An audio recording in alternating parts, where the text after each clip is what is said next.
A 21-year-old man was drugged in his sleep, then shot twice in the head at point-blank range. The government that ordered it called itself a democracy, and the program he died defending? The United States stole it, renamed it, and still uses it today to feed millions of children. You and Oppos, V. eaten the fruit of what they destroyed. You just never knew who planted the tree. This is not a story about the past. This is a story about right now.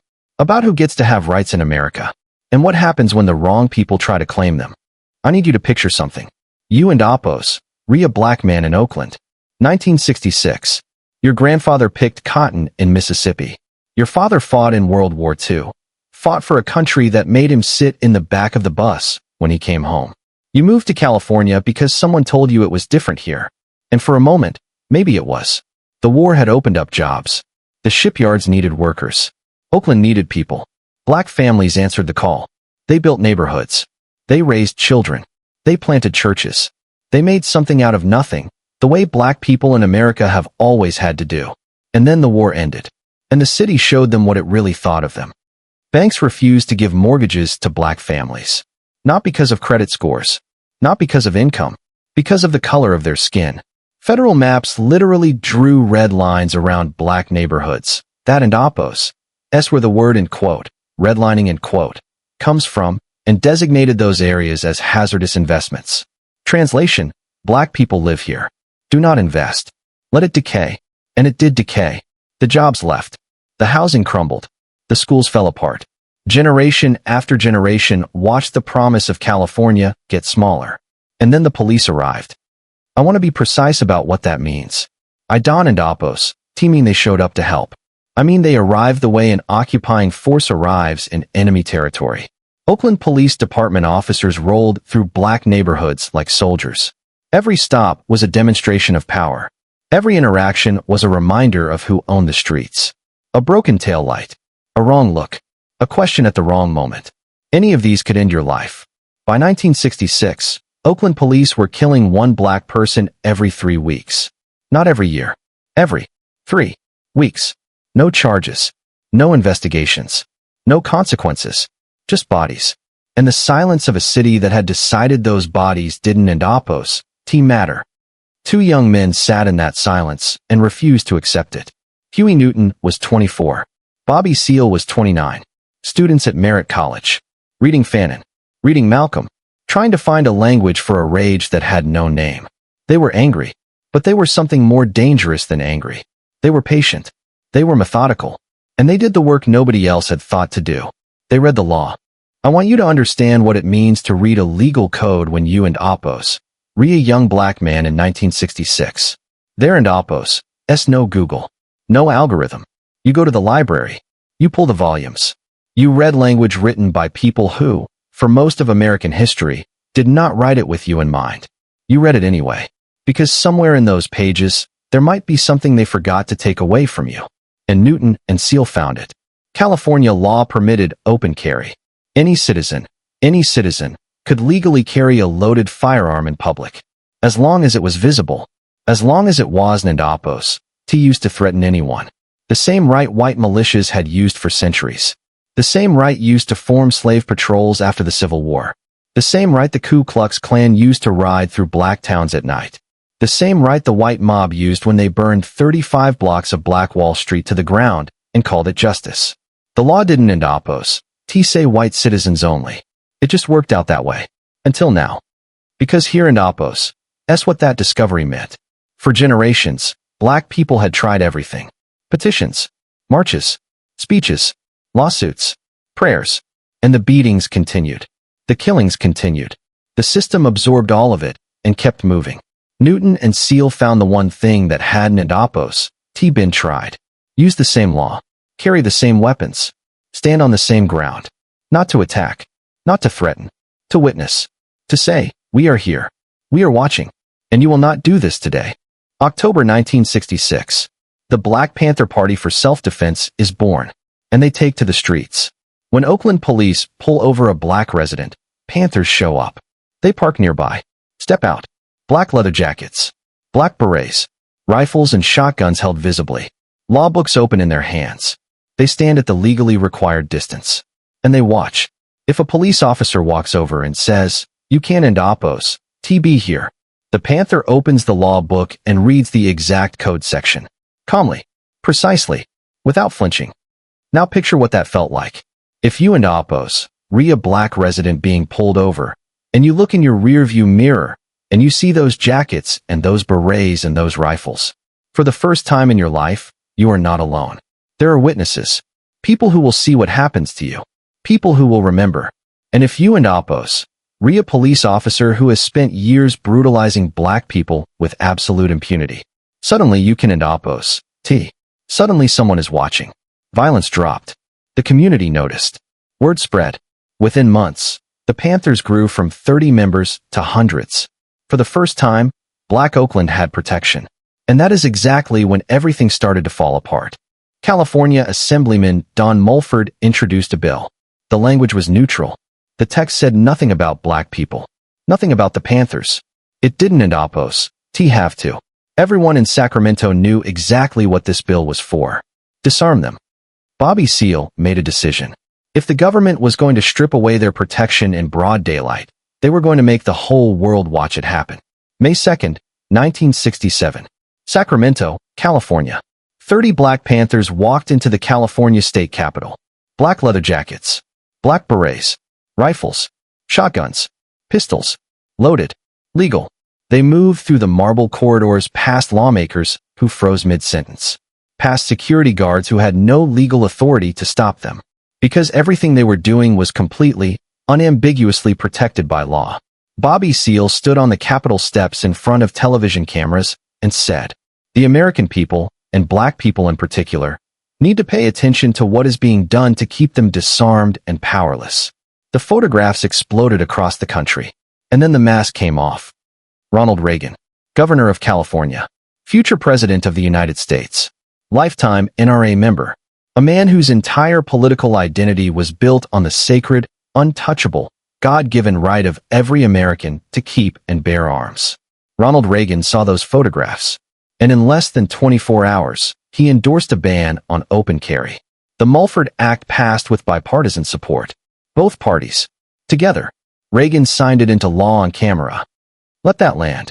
The same man who would spend 20 years telling Americans that gun rights were the foundation of liberty banned guns the moment black people picked them up.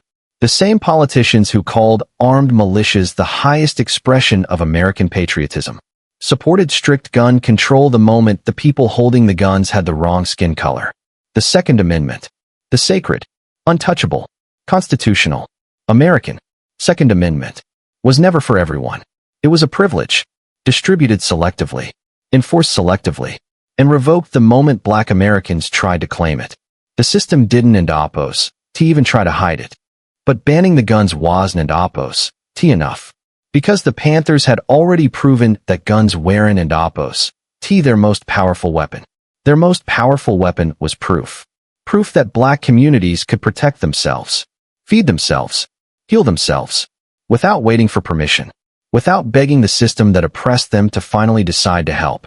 And that proof had to be destroyed. J. Edgar Hoover, director of the FBI, for decades in power. In 1967, he wrote a memo identifying the Black Panther Party as, in his words, the greatest threat to the internal security of the country.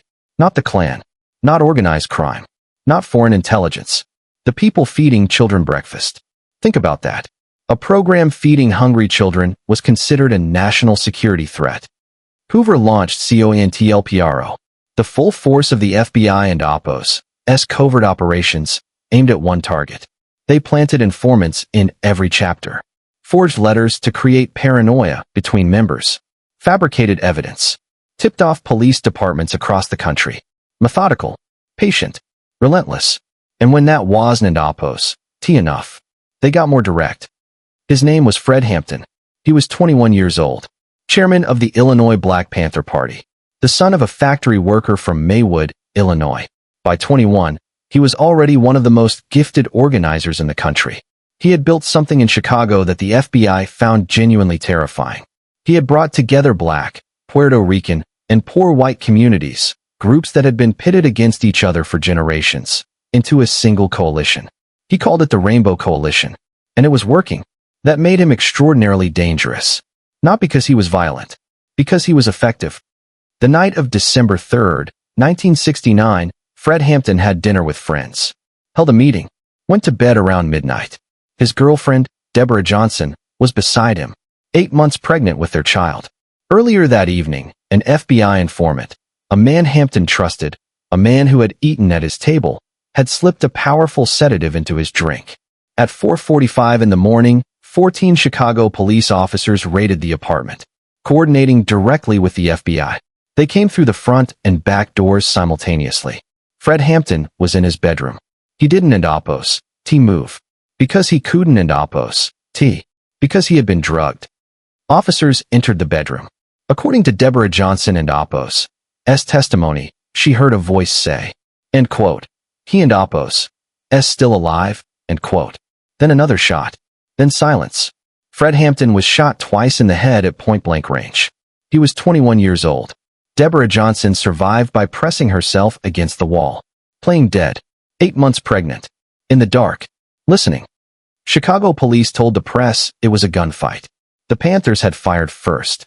Officers had defended themselves. The evidence told a different story. An independent investigation found the Panthers had fired one shot. Police had fired over 90. There was no gunfight. There was never a gunfight. There was a government that decided a 21-year-old man feeding children was too dangerous to be allowed to live. And they drugged him and put 2 bullets in his head while he slept. Take a moment. Just sit with that. A 21-year-old man, feeding children, building coalitions, organizing for better lives, murdered in his sleep by his own government. And history barely mentioned his name for 50 years. By 1982, the Black Panther Party was gone. But before we close, I need you to understand what they built. Because this is the part that gets erased every single time. The Free Breakfast for School Children program started January 22, 1969. St. Augustine and Oppos's Church, Oakland, California. They started with 11 children. Within a year, 20,000 children fed every single morning. Across dozens of cities. Hot food. Before school. No questions asked. The FBI called it dangerous propaganda and actively worked to shut it down. Because it worked. Because it proved that the government and Oppos's failure to feed its own children was a choice, not an inevitability. Eventually, the United States government looked at what the Panthers had built and took it.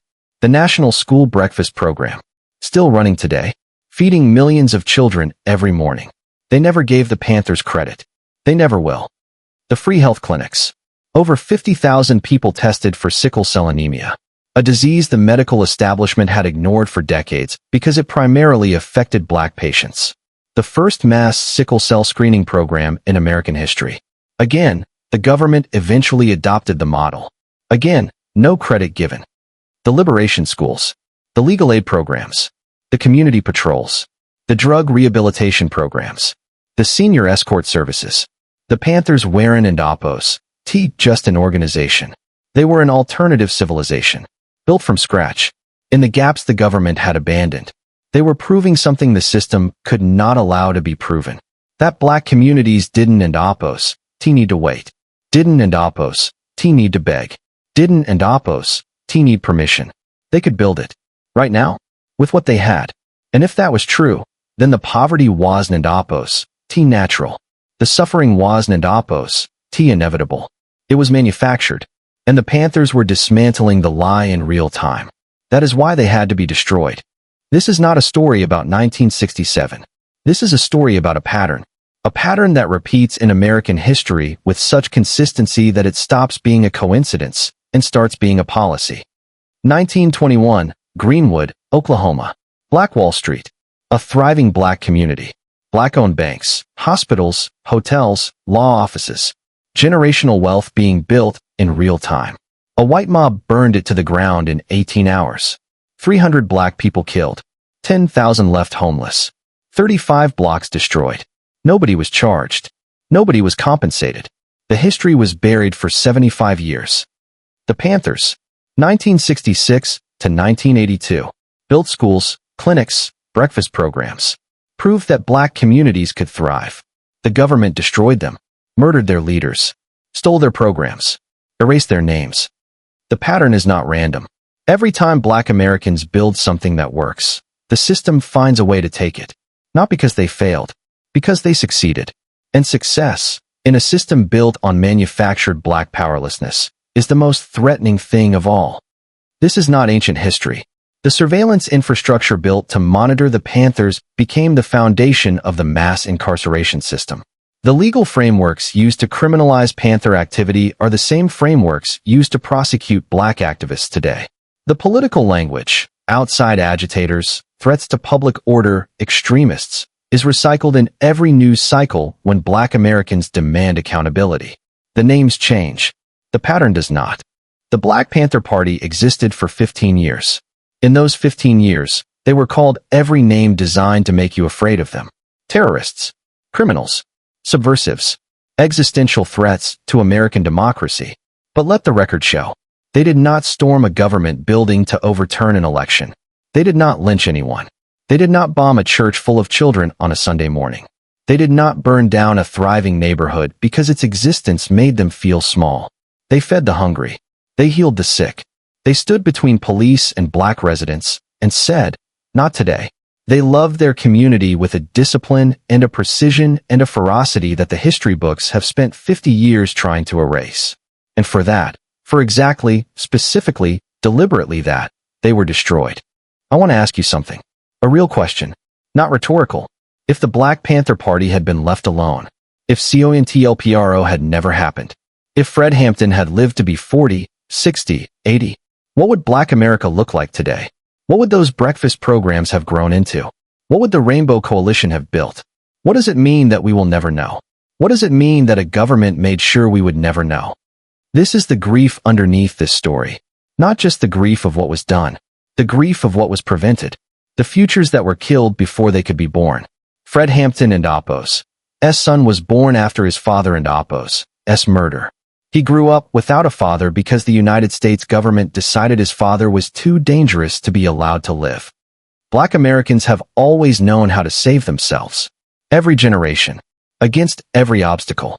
With limited resources and unlimited resistance. They built. They were destroyed. They built again. The Panthers built a breakfast program that fed 20,000 children a day. The government stole the program and killed the people. And now millions of us eat from their table, without knowing whose hands prepared it. So I want to hear from you. In the comments, what part of this story hit you the hardest? What did you know, and what didn't? And Appo's, do you know? And what does it mean to you, right now, today, that this history was deliberately kept from you? Because the most dangerous thing in a system built on manufactured ignorance is a person who refuses to stay ignorant. Black Americans have always known how to save themselves. They and Appo's just never been allowed. Until someone decides to change that.